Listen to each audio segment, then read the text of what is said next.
The people of Bulla are calling on the government to urgently address staffing shortages at their hospital, which is facing overnight closures. Health NZ has launched an investigation into a death at the hospital last month as the government comes under increasing pressure for the understaffing of the health system. Here's senior political correspondent Jenna Lynch.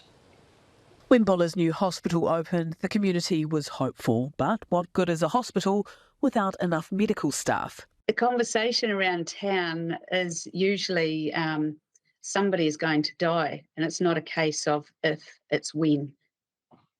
And everybody holds that fear. Anita Housel-Quinlan was formerly a West Coast District Health Board member. She was also part of the Bulla Hospital Action Group, who campaigned for a government-funded replacement for their old hospital.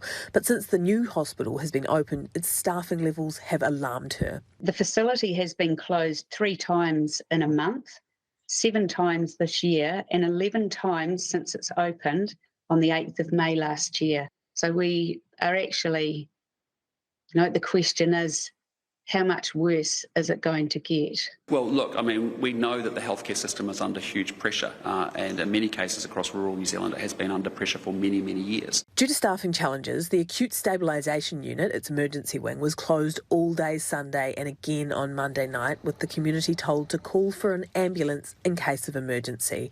The nearest hospital is over an hour away in Greymouth.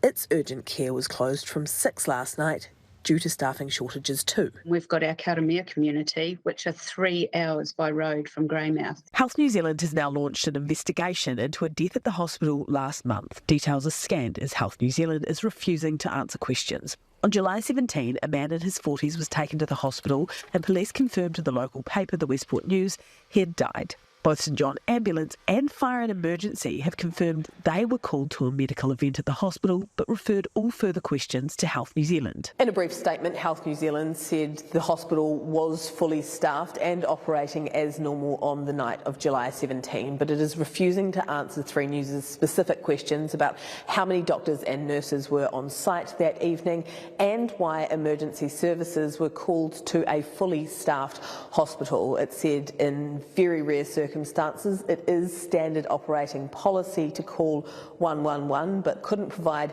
any extra detail, saying it could breach the privacy of the patient involved. I think Health New Zealand's handling of that incident has been appalling, and the community deserve answers. Patient advocate Malcolm Mulholland's family lives in the area. He's launched a petition calling on the government to urgently address the issues surrounding the unsatisfactory delivery of health services to the community of Bulla. The minister needs to fix this before people die.